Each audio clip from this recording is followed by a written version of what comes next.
start with all this.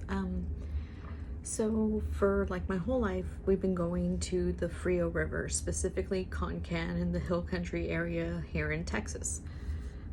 And as I got older and I got more witchy, I started to collect things from the river, such as, hagstones and pieces of the super creepy cypress trees. These are some of the roots that are in the river.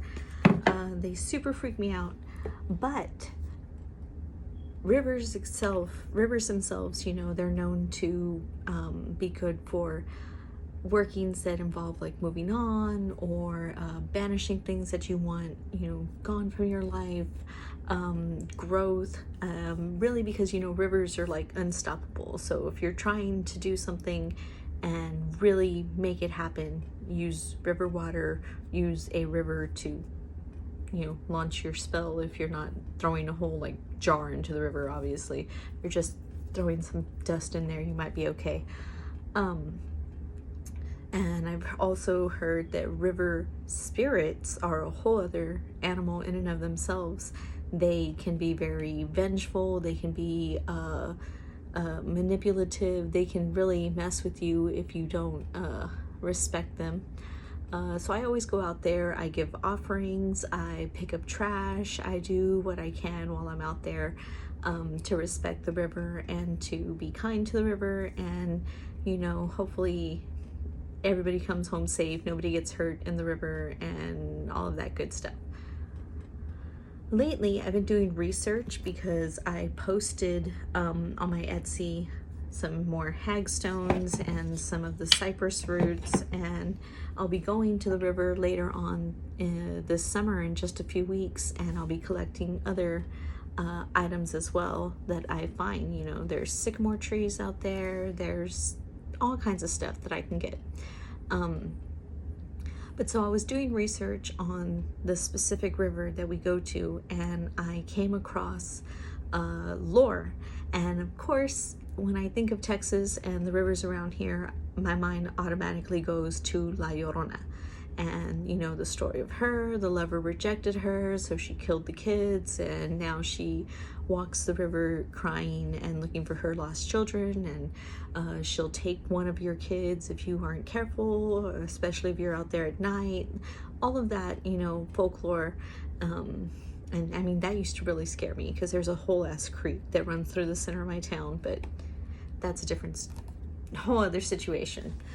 This particular myth is specific to this river, and so when I learned it, I was pretty excited because it kind of explains some of the feeling that you get there. And I was talking about it this last time with my sister. We went to Concan, to the Frio River, and just a few months prior to that, the Uvalde massacre had happened, the mass shooting, and it felt like you could feel it in the trees, the sadness, and just, it felt weird. The river was low, it was really sad, it wasn't flowing, it was a totally different feel than it had been the previous years. And looking back, that makes even more sense now that I know about this particular urban legend that's attached to the river.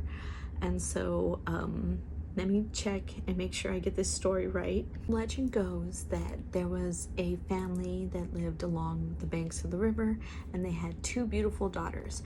One of the daughters' name was Maria, and she wanted nothing else to get married and to have kids. Well, that didn't end up happening right away, and her sister got married before her. And so it was just kind of a thing. She was just waiting. Well, one day, finally, a man comes into her life and sweeps her off her feet, and she ends up getting engaged to this man. Upon hearing this, her sister's husband freaks out and confesses his undying love for Maria, and even tells Maria that him and her can run away together and leave the sister and the kids and start a whole new life. And of course, Maria is like, no, I'm gonna marry this other man, and all this tension, So she gets away and she's with her fiance, and everything's okay until one night she's walking along the river and she runs into the sister's husband. And before she can even turn to run away, he pulls out a revolver and he shoots her in the heart. And so the legend says that the banks of the river ran red with her blood that night from her heart. And now she walks along the river longing for the life that she never had, her love and her children.